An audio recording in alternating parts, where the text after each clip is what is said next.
弟兄姐妹，大家平安。平安。这个时候，邀请大家一同站立，我们一起来敬拜神。耶稣是我们永恒唯一的盼望。有一位真神，他名字叫耶稣，他来到这世界上，为要救赎你。生命的意义尽在这福音里，只要你开口呼喊耶稣，耶稣是生命一切问题的解答，耶稣是生命一切黑暗的亮光，将忧伤变为喜乐，将惧怕变为力量，耶稣是永恒唯一的盼望。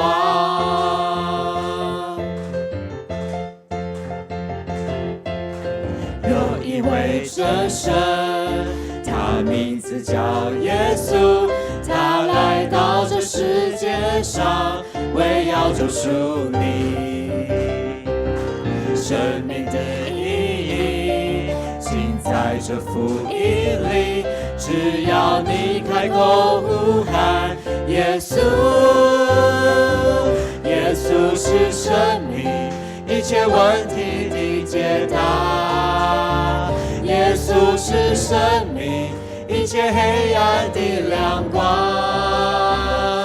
将忧伤变为喜乐，将惧怕变为力量，耶稣是永恒唯一的盼望。我们一起来呼喊耶稣，耶稣，耶稣，耶稣，耶稣，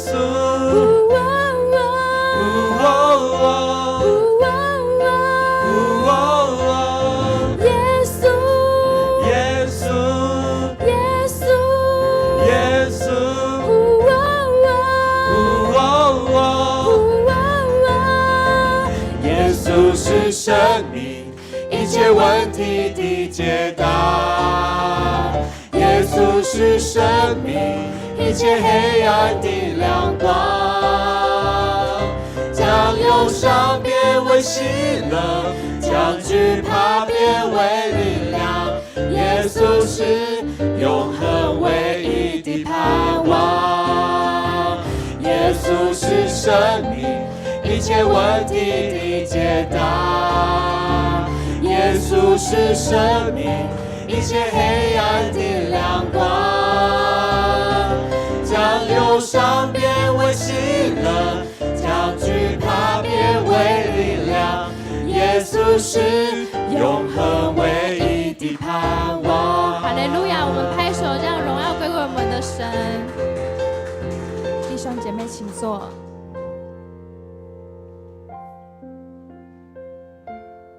神差他的独生子到世间来，使我们借着他得生。神爱我们的心在此就显明了。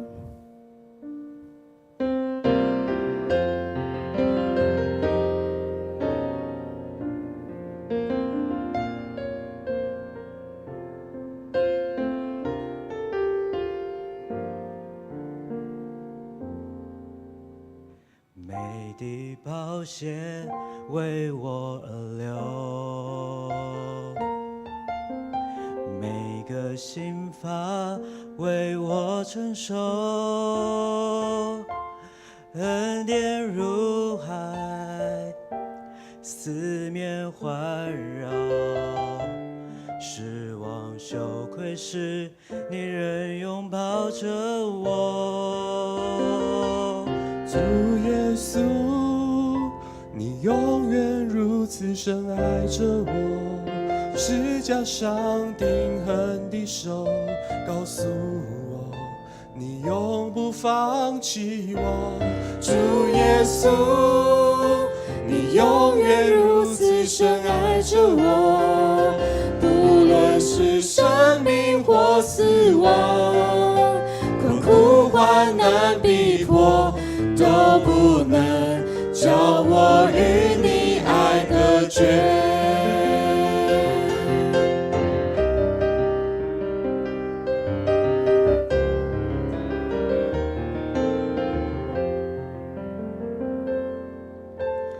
美的宝血为我而流，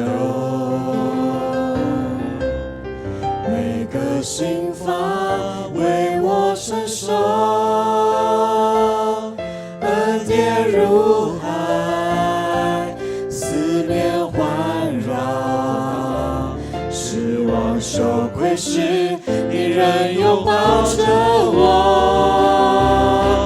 主耶稣。你永远如此深爱着我，是加上钉痕的手告诉我，你永不放弃我。主耶稣，你永远如此深爱着我，不论是生命或死亡，困苦患难逼迫，都不能叫我与你爱隔绝。我们一起举手来敬拜。主耶稣，你永远如此深爱着我，是加上钉痕的手告诉我，你永不放弃我。主耶稣，你永远如此深爱着我，不论是生命或死亡，困苦患难逼迫，都不能叫我与你爱隔绝。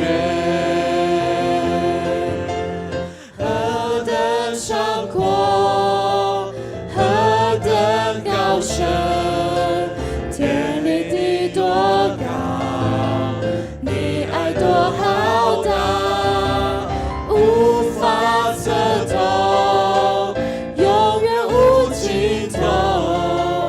我要张开双手来领受。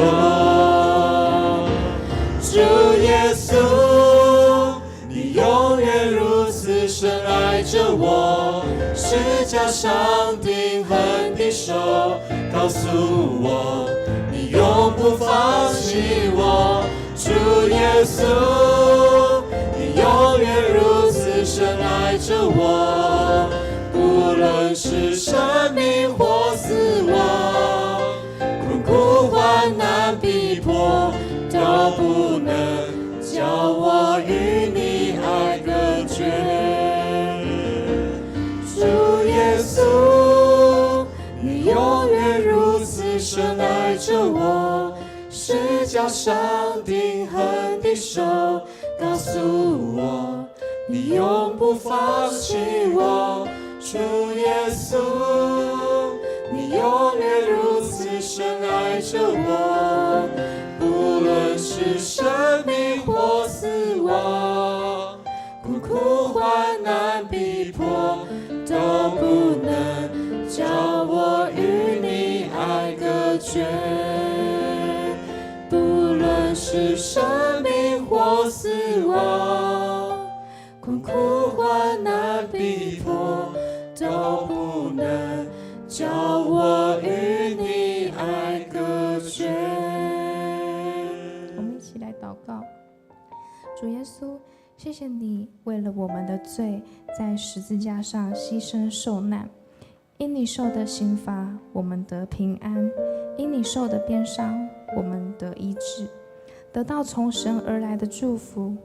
因为神就是如此的爱我们，我们应当献上感恩，奉主耶稣的名祷告。阿们。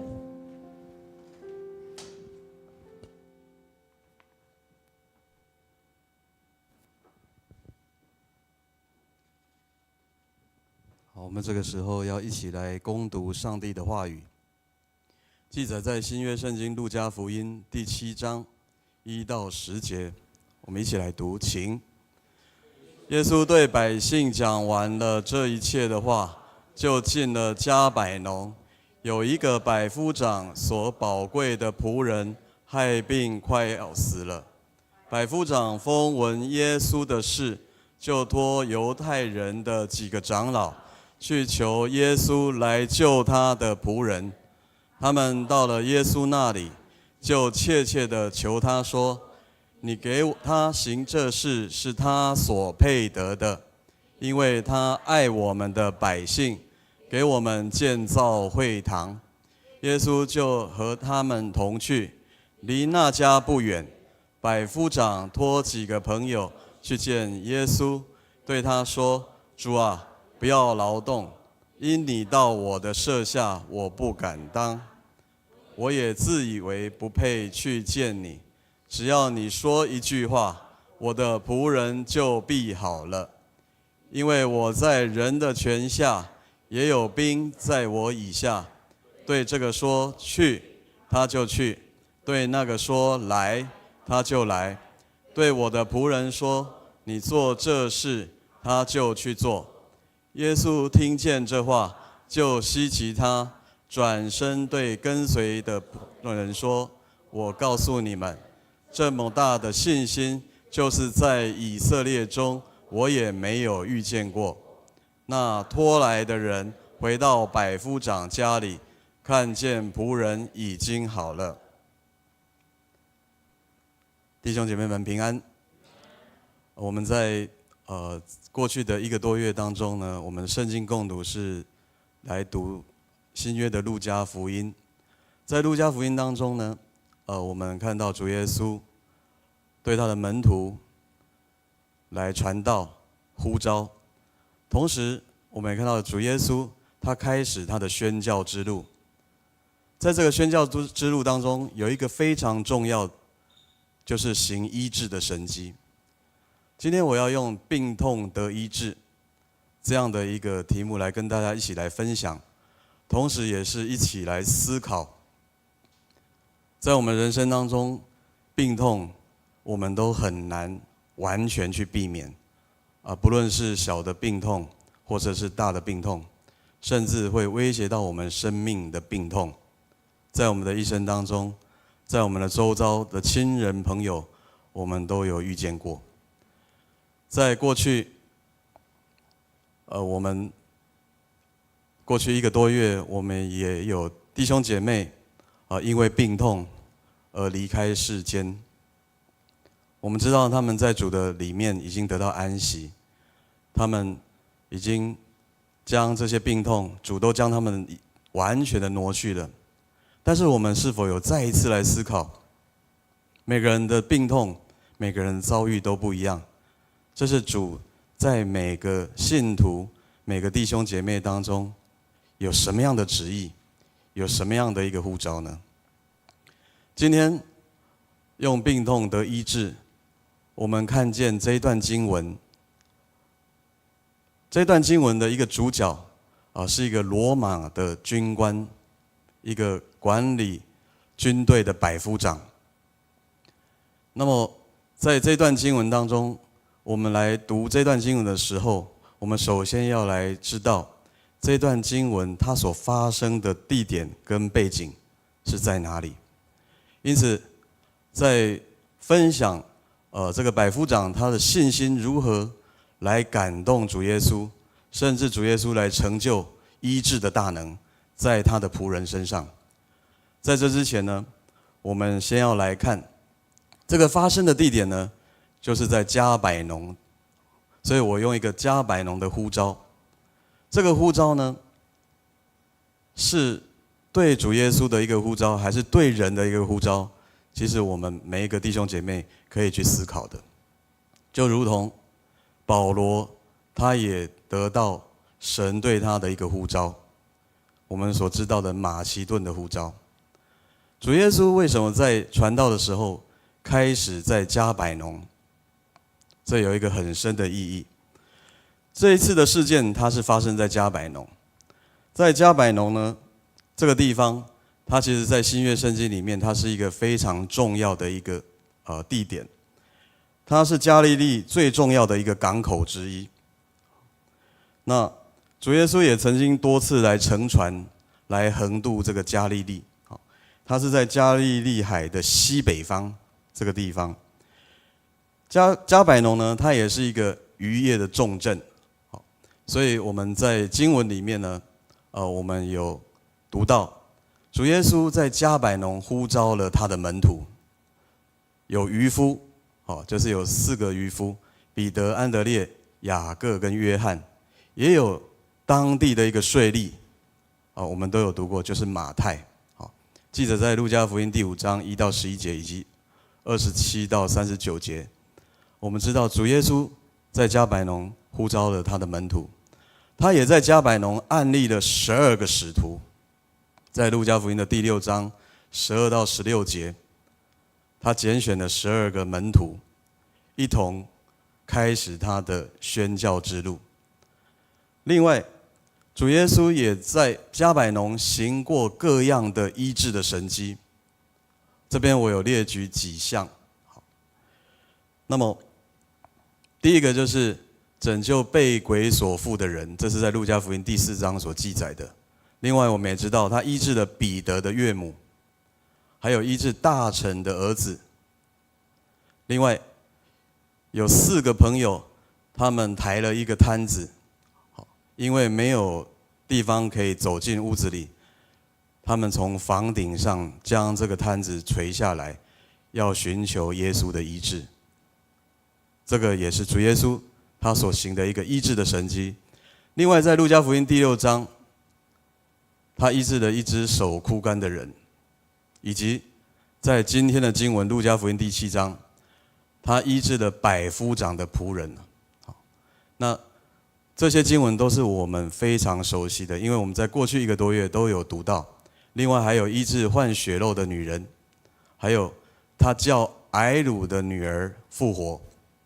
另外在马太福音也有记载，主耶稣医治了2个瞎子和一个哑巴。好，那这些都是主耶稣他在迦百农所行医治的神迹。在这边我们看到迦百农看起来像是一个蒙福的地方啊，因为主耶稣在这个地方，他宣扬福音，他施行医治的神迹，他叫很多的这些门徒来跟随他。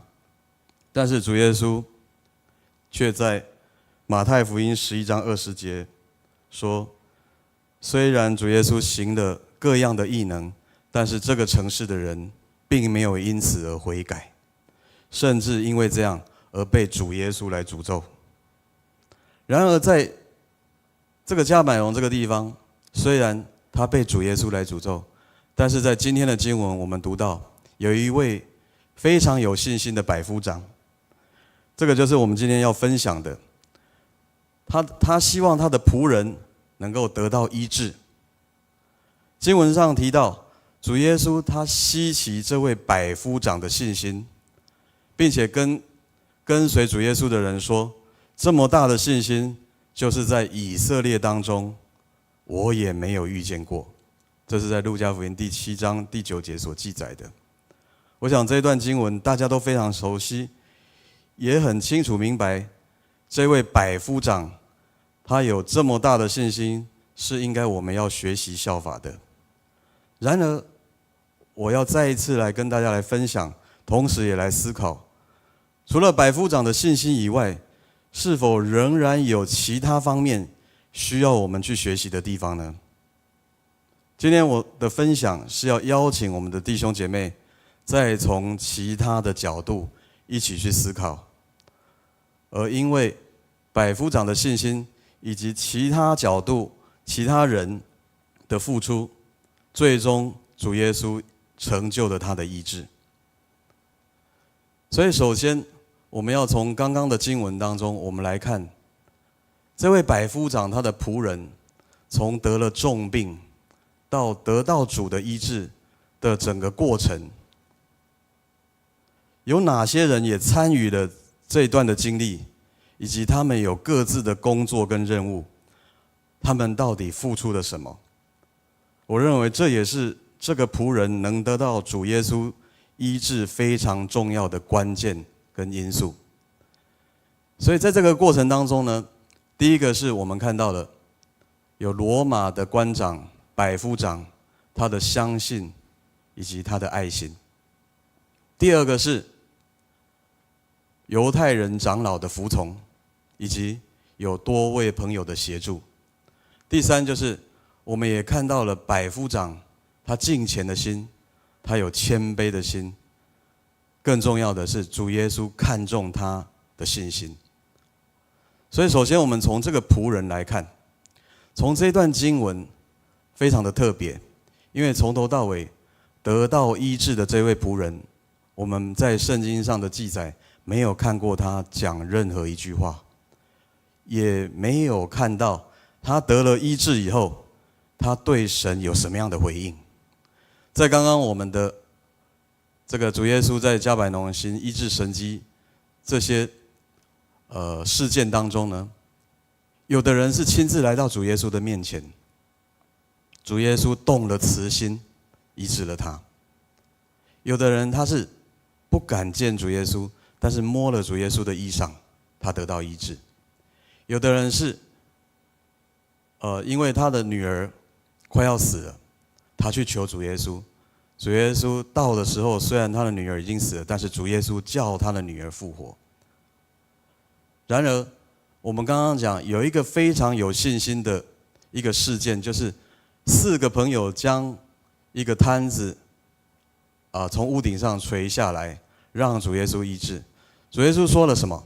他说：“你的罪赦了，你现在拿起你的褥子起来行走。”这个摊子在最后的时候，他怎样？有了行动，他有信心。我们要想说，这个摊子，如果主耶稣对他讲，他不动作，他存着怀疑的心，他不敢站起来，那这样的医治成就可能没有办法来实现。但是这个摊子他有行动，也就是他真的站起来，甚至他将荣耀归于神。但是在今天的经文当中呢，这位仆人他是最大的受惠者，因为他得了神的医治。但是我们从4福音书当中有相同共同的一个经文当中，我们看到这个仆人他其实没有任何的回应。好，在经文里面没有记载。那这个仆人他到底做了什么？我们从经文里面可以来得知。首先就是在路加福音第7章第2节，这边记载说，有一个百夫长，他所器重的仆人患重病，快要死了。在现代中文译本是说，有一个百夫长所宝贵的仆人害病快要死了。这个仆人，我们知道他的身份，在过去犹太人的社会当中，仆人其实就等于是奴隶，尤其是在罗马官长的家里面担任仆人，其实他就等于是奴隶。那么在一般的这个家里当中有仆人呢，如果是患了重病，他可能很快就被替换掉，甚至这些主人呢，他不会为他们着想，好，因为他患了重病。那我们看到说，这位所器重、所宝贵的这位仆人呢，这个是我们所读到，这个仆人他可能因为他非常能干，他能管理好这位百夫长他的家业，因此他得到主人的重用，所非常宝贵。在这个地方，我们甚至要停留来思考一下，我们是不是神所器重的仆人呢？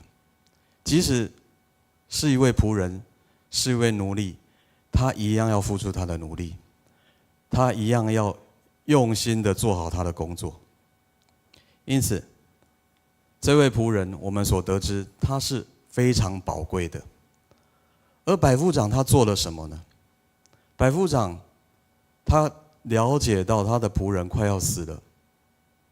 我们首先看到的是，百夫长他相信主耶稣，因为经文里面记载，百夫长他有风闻主耶稣的事情，就托犹太人的几个长老去求耶稣来救他的仆人。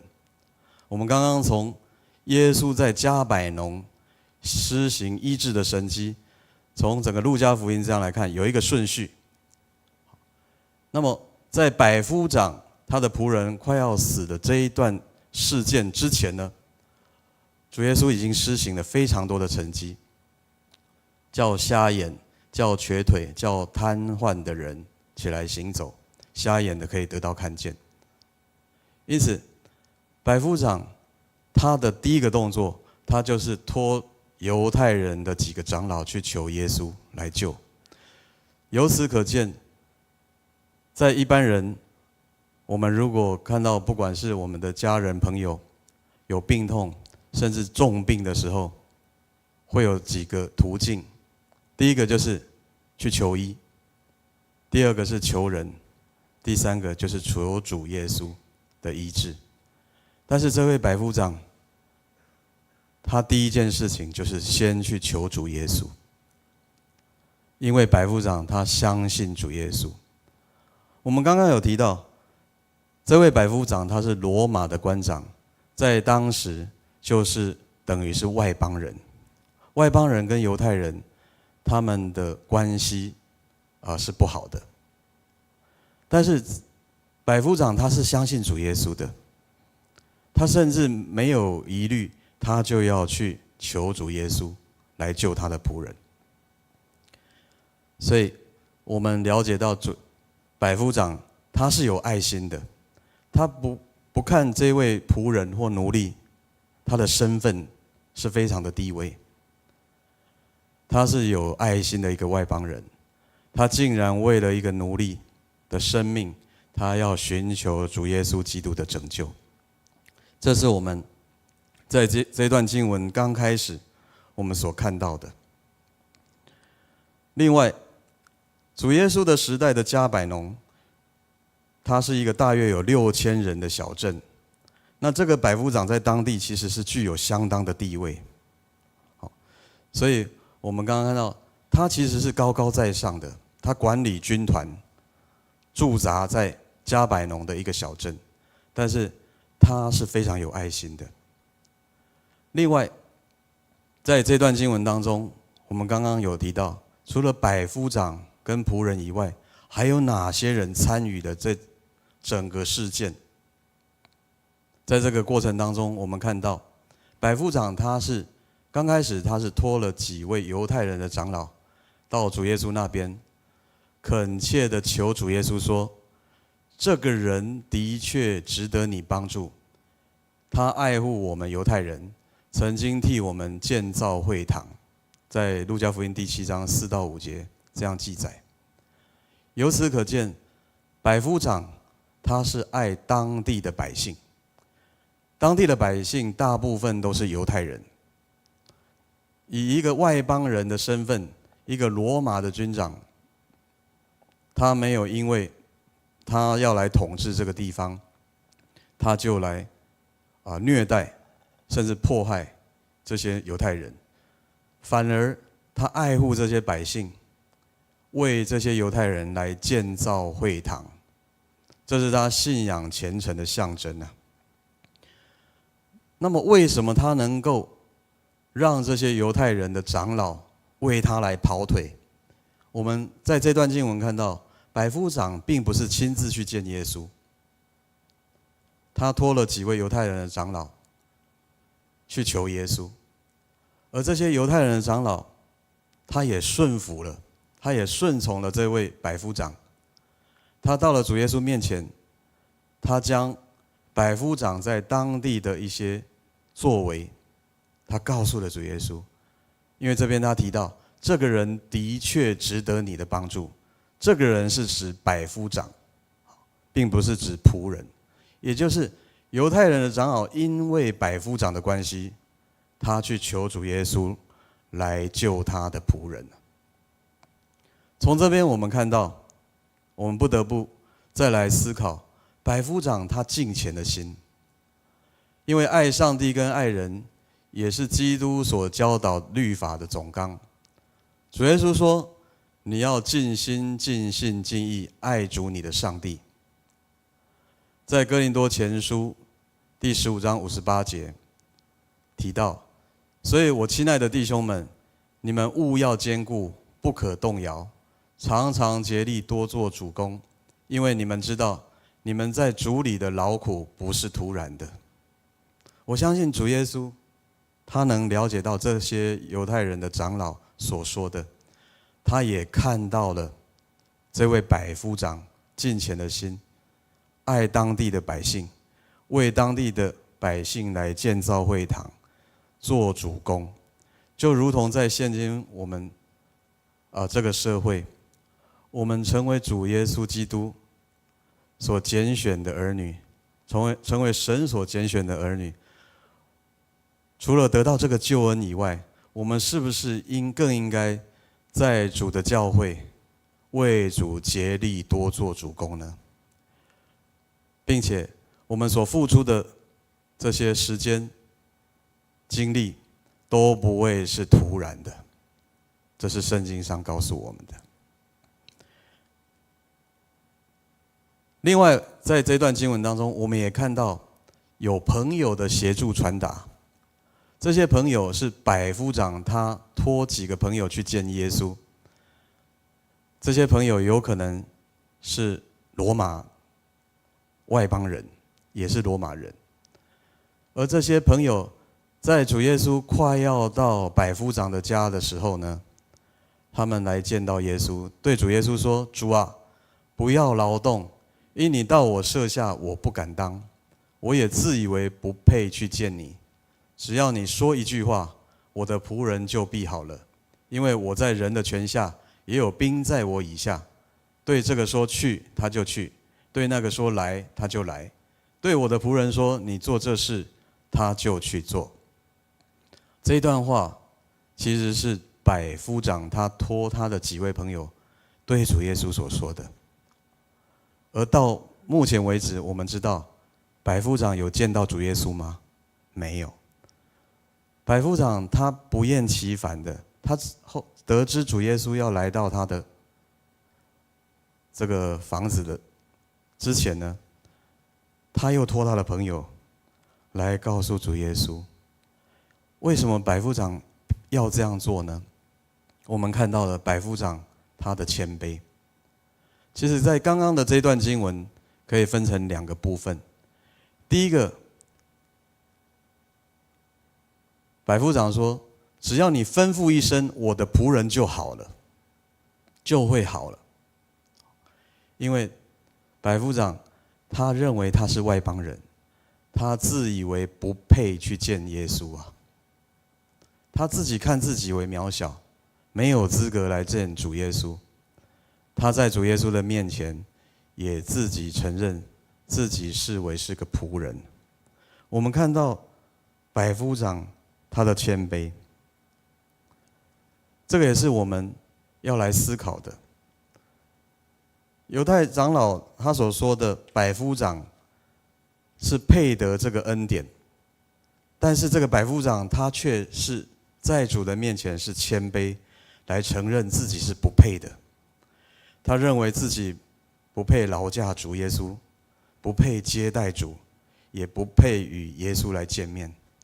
我们看到这位百夫长是何等的谦卑啊！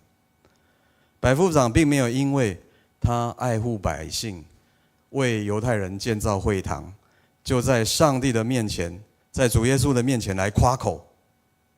他只有承认自己是不配的。从这个方面，我们也要一起来思考：我们是否有曾经因为多年在教会服侍，我们有奉献，我们有为教会、为我们弟兄姐妹付出，而自以为配得享受上帝的恩典跟赐福？在这个时刻，我们想想百夫长他谦卑的态度，是否才是我们应该学习的呢？如果基督徒他秉持着这样谦卑的态度，承认自己是在神的面前是不配的，是否这样才是领受神祝福的关键呢？最后，我们看见了百夫长的信心。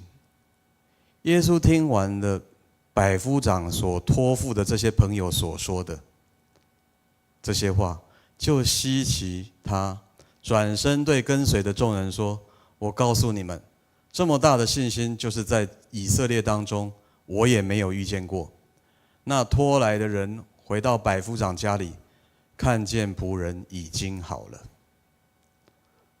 我们从最后的这2节，主耶稣他因为百夫长有这么大的信心，虽然我们知道，从刚刚我们所看到的，主耶稣所施行的医治神迹，主耶稣要医治一个病人，其实不需要任何的理由，只要主耶稣他肯。但是在今天的经文当中，我们看到这整个过程其实是不是那么容易的，不像一个病人来到主耶稣的面前，跟他求得医治，主耶稣可能马上就赦了他的罪，马上就叫他站起来行走，马上他就得到医治。但从这个过程当中，仆人他做了什么？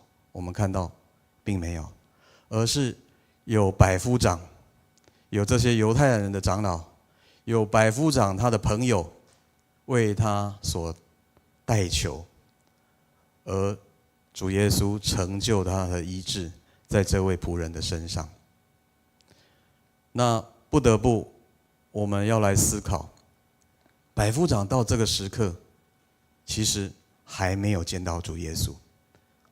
虽然在其他的经卷，马太福音第8章也有记载相同的经文，但是在经文当中，他省略了马太福音，他省略了犹太人的长老，并没有记载这些长老，也没有记载这些朋友。是百夫长他向主耶稣来求，而最终这位仆人也得到医治了。在希伯来书11章第1节，信就是所望之事的实底，是未见之事的确据。在11章第6节也提到，人非有信就不能得上帝的喜悦，因为到上帝面前来的人必须信有上帝，且信他赏赐那寻求他的人。在约翰福音20章29节也提到，这是主耶稣对他的门徒所说的，那没有看见就信的人有福了。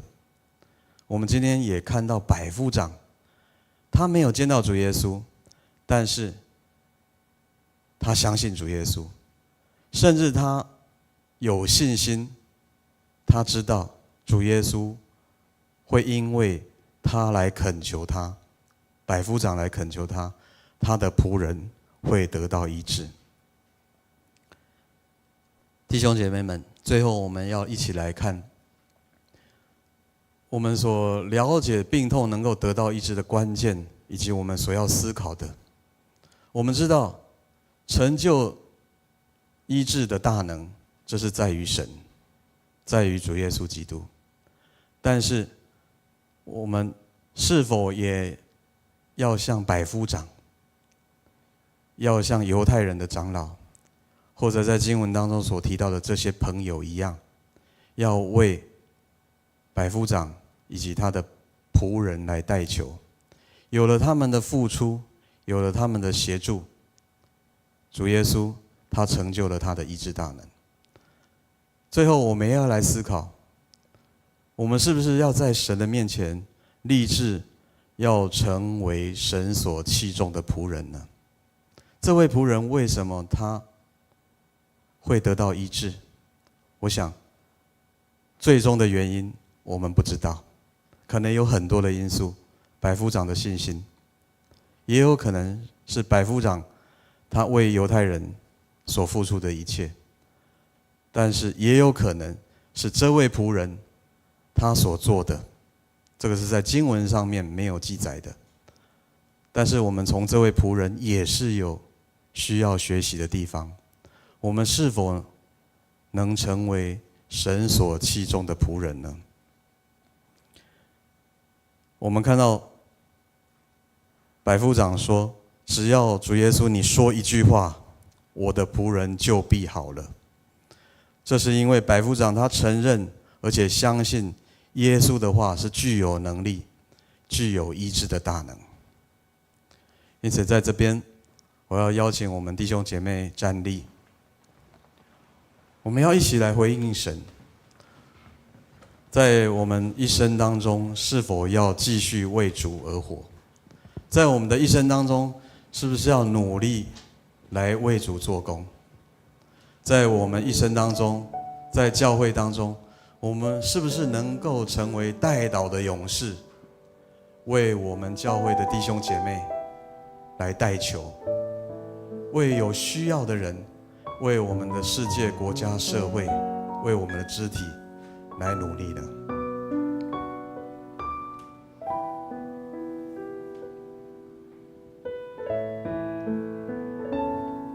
圣灵啊，求你来，我软弱，你明白，我无言，你叹息，亲自为我代求。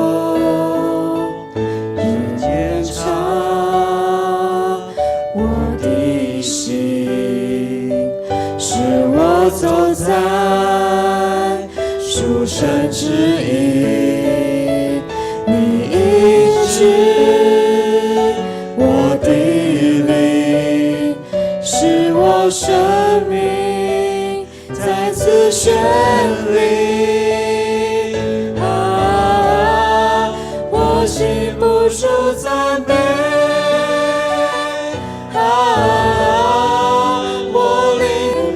主圣血，一宿虽有哭泣，早晨必欢呼。主的恩典是一生之久。我禁不住赞美。我领不住圣血。一宿虽有哭泣，早晨必欢呼。主的恩典乃是一生之久。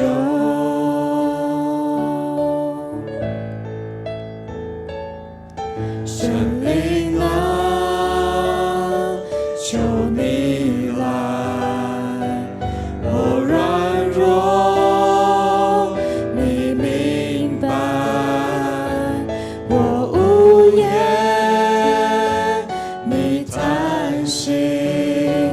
亲自为我代求，你鉴察我的心，使我走在属神之意，你医治我的灵，使我生命再次绚丽。我禁不住赞美。我领不住圣血，一宿虽有哭泣，早晨必欢呼。主的恩典是一生之久。我禁不住赞美。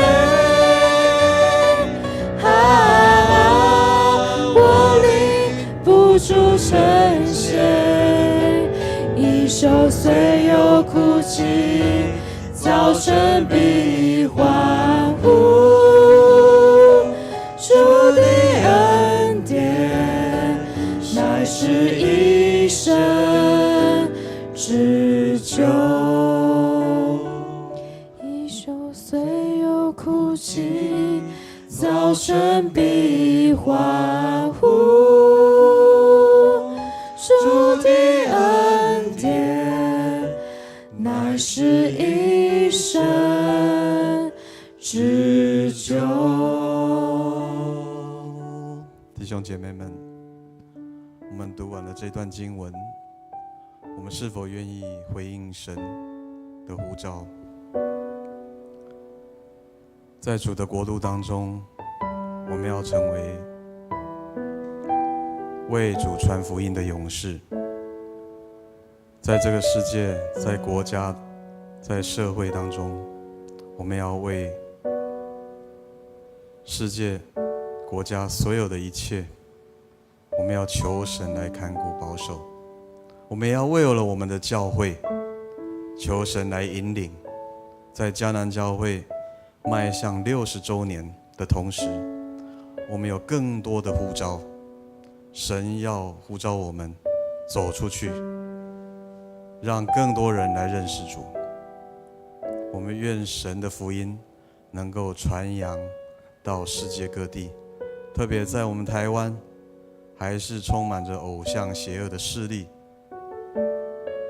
我们要求神用他的宝血，主耶稣基督的宝血来遮盖，让教会能够成为一盏明灯，让更多人看到这盏灯，来亲近主。这个时刻，我们要为世界、国家、社会来祷告。首先，我们要为了美国在上周引发的关税之争来代祷，求主在世界掌权，为世人带来更多的公义和平。第二个，我们要为了全台大罢免的正当性和必要性来代祷，使选民更加的明白其意义和目的，能够促进上帝国的同在。第三，我们要为了桃园青年就业和就学环境来代祷。桃园是这6都当中最年轻的城市，求主来带领桃园的建设发展，能够让下一代更充满朝力。我们一起开口同声，为了这3项事来祷告。我们感谢赞美你，主，因为你是世界的主，你要掌权作王，在我们所居住的环境当中。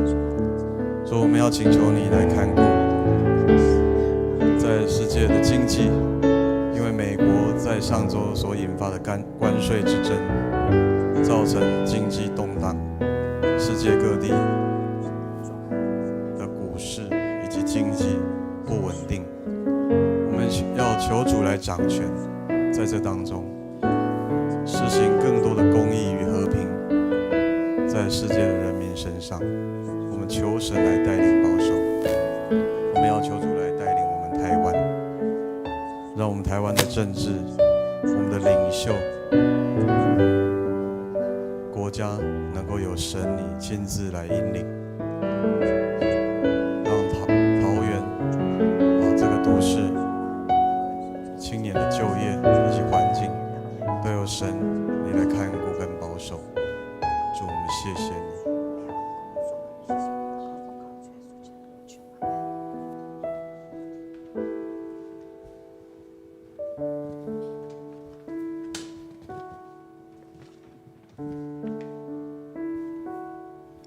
亲爱的主耶稣，我们感谢你为我们在十字架上完成了救赎，感谢你为我们的罪付出生命的代价。求主触摸台湾的每一个人和家庭，能够真实认罪悔改，并且祷告所有不蒙主喜悦的文化、社会习俗和价值观被翻转归正。主啊，当我们学习彼此相爱和互相服侍的时候，求你帮助弟兄姐妹能够同心合一的祷告。特别是在这个时候，我们要为美国上周引发的关税之争来代祷，求主在世界掌权，为世人带来更多的公义和平，也为全台大罢免的正当性和必要性来代祷，使选民能够明白意义和目的，能够促进上帝国的同在。主啊，我们渴望你介入我们的国家，兴起更多的基督徒来协助执政团队，让属你的百姓能够靠你来欢喜快乐。我们渴望你如同过去累代一样，再次造访台湾这块土地，为桃园的青年就业和就学的环境来代祷。求主也带领桃园建设发展，能够让下一代更充满朝气跟活力。神啊，我们呼求你成就这些应许，求你挪去所有的拦阻，给予台湾更多传福音的时间。复兴将席卷台湾，并且永流到万国。奉主耶稣基督的名祷告，阿们。好，接下来我们要为了教会来祷告。首先，我们要为复活节4月20日，当天早上的主日礼拜，以及下午有登山的活动，以及4月26日教会要来举办福音茶会。对于这些 best 这些福音朋友的邀请，我们要求神大大动工。我们要为这些福音朋友来代祷，能有更多的慕道朋友因为圣灵的感动，能够前来教会来参与这样的福音茶会，早日成为神的儿女。另外，我们为了60周年的环岛之旅，牧师以及我们有24位的弟兄姐妹，目前正在环岛之旅当中。我们求神带领他们出入能够平安，也到各地的教会去参访，有美好的见证跟分享。第三，也为了教会独居者来代祷，我们求主来看顾每一位独居者，都有神的恩典在他们的身上，在教会当中能得到家的温暖与支持。我们一起开口同声为这3项事情来祷告。主，我们感谢赞美你。主，我们要为我们迦南教会献上我们的感恩。主，在这60周年的同时，我们看见主你的恩典与我们同在，赏赐多位好的牧者，也赏赐同工，在教会的事工当中为主你来征战。所以我们请求你来看顾我们在4月20日的复活节，我们有登山的活动，我们求神带领我们在这一切，神你与我们同在，让这整个登山的活动一切都能够顺利来完成。也看过我们在4月26日的福音茶会，主你感动更多的福音朋友、慕道友前来教会来参与，主你亲自对他们来说话，感动他们愿意一生来跟随主，成为主你的儿女。我们也为了目前正在进行中的环岛之旅，主你带领这一切都能够平安顺利，有美好的见证在各个教会当中的学习，也看顾教会的独居者，神你的恩典与他们同在，看顾他们身心灵都健壮，得到神你所赐的温暖与支持。我们感谢赞美你。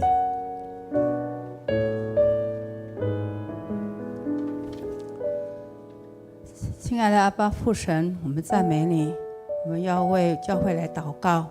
首先，我们为4月20号复活节的登山活动和4月26号福音茶会的邀请来代祷。罗马书1章16节：我不以福音为耻，因这福音本是神的大能，要救一切相信的人。感谢主成为我们的力量与磐石，为我们赐下互助合作的同工群，让我们都能委身在其中，经历你的爱。主啊，求你带领我们，与我们同在，赐福在所有参与者的身上，让服侍者与被服侍者同享恩典。恳求圣灵感动更多慕道友，透过这次的活动，能够早日成为神的儿女。我们也要为教会60周年环岛之旅来代祷。主啊，求你与陈牧师及参与的兄姐们同在，保守看顾他们出入都平安，他们脚掌所踏之地，耶和华事物满满，使他们在各地教会有美好的见证分享，能够凡事亨通，荣耀你的名。我们特别要为教会独居的兄姐来代祷，求你看顾每一位独居的兄姐们，带领他们在生活的起居，保守他们的身心灵都健康，靠主平安喜乐，并透过肢体的扶持与关怀，能够感受到主耶稣的爱与家的温暖。谢谢你垂听我们在这里的恳求与代祷，都是奉主耶稣基督的圣名，阿们。接着我们要为教会的肢体来祷告。首先是冰秀兰姐妹在3月31日蒙主恩召，定于4月17日晚上的7点半要来举行家庭安慰礼拜，以及4月19日周六的早上8点要举行入殓火化礼拜，下午的1点要举行告别礼拜，下午4点要举行安放礼拜。我们求主来看顾保守这一切都能够顺利，也求圣灵来安慰遗族，与他们同在。第二，我们要为了我们教会当中的肢体这些兄姐，他们身心灵能够得到坚固来代祷。首先是蔡文道弟兄，他要开始洗肾；陈信柱弟兄因为眼疾开刀导致忧郁；杨荣慧姐妹自律神经失调，以及江春慧姐妹照顾轻微失智的先生，还有胡连珠姐妹的头痛、行走无力。另外，我们也为了兄姐的病痛能够得到医治、早日康复来代祷。有瑞泽兄、瑞泽小组长，他的鼻腔干裂、脸颊疼痛；邱垂生弟兄跌倒导致左脚肿胀淤青；黄丽莲姐妹肾结石开刀；另外有徐永春弟兄，他需要抽痰维持呼吸道的畅通；刘美莲姐妹因为右脚踝粉碎性骨折，以及董昭莹姐妹因为髋关节骨折。我们首先为这些事项、这些弟兄姐妹，我们一起开口同声来祷告。所以我们求你安慰的灵与我们的弟兄姐妹同在，特别干顾冰秀兰姐妹的一家，因为他们失去亲人的痛苦。所以我们求你的安慰、怜悯临到他们家中，也让在4月17日到19日所要举办的家庭安慰礼拜、入殓、火化、告别、安放，主赏赐好的天气，让这整个告别式一切能够顺利来进行完成。我们也请求你的怜悯医治临到我们教会的弟兄姐妹当中，文道兄、水顺兄、瑞德兄、丽莲姐、永春兄、美莲姐、赵英姐，求我们都求神你与他们同在，赐下医治的大能，在他们身上能够再一次来见证主你的名。感谢赞美主。我们接着也要为了住在长照中心的兄姐来代祷。有谢松郎老师住在这个龙潭的长照中心，吴敬宏弟兄住在中立的长照中心，李金叶姐妹住在桃园的长照中心，以及钟莲梅姐妹儿子黄崇伟住在内坜的长照中心。另外，我们要为了癌症的这些弟兄姐妹，正在治疗的，在化疗的，我们都要求神来带领他们，让他们能够有信心、有勇气、有盼望，得到神的医治。秀凤组长，她的淋巴癌干细胞的治疗；古佩文姐妹，她的乳癌第3期，在昨天已经接受这个手术。另外有家军小组长，他的父亲罗金荣弟兄，淋巴癌复发，已经进入到第4期了。那4月11日要来看这个报告，我们求神，他医治的大能都与这些弟兄姐妹同在，让他们心里面都有平安。我们一起开口同声来祷告。所以我们要为了这些住在长照中心的弟兄姐妹，求神恩典眷顾，让他们在长照中心受到好的看顾、好的照顾，也有神你的爱在他们当中，让他们在那边的生活一切得到神你的看顾跟保守。所以另外我们也要请求你来怜悯教会当中这些有癌症的弟兄姐妹，就求主你来看顾秀凤小组长、佩文姐、家军组长的父亲金荣兄，求你的恩典赐福大大的临到他们身上。感谢赞美主。亲爱的主耶稣，我们感谢你，主，因为你呼召我们成为代祷的勇士，我们要为着教会的这些肢体，主，虽然我们不能够明白，也不能够体会这些兄姐他们所遇到的这些痛苦，因为病痛，或许因为这样子，他们心里面失去了盼望。但我们在这边要宣告，主耶稣，你是这些凶劫的力量，主耶稣，你是这些凶劫的盼望。求主你再一次赐下信心，临到这些有病痛的凶劫。主，让他们所有的病痛，你都为他们来挪去。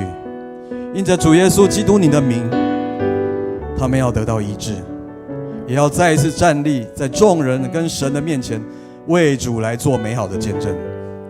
主，我们请求主你医治的大能临到我们这些凶劫当中，特别也跟这些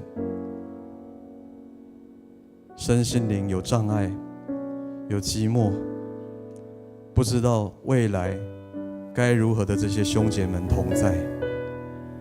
主，你让他们心中有平安，你让他们的身心灵都完完全全得到主你的医治。主，我们知道所有的医治都在于你，我们别无所求。我们求神你来怜悯、医治、保守、释放这些弟兄姐妹。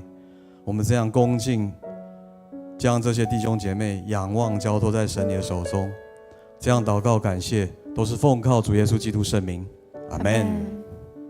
再次邀请弟兄姐妹一起来唱这首诗歌，盼望我们每个人都能走在神蒙福的道路中。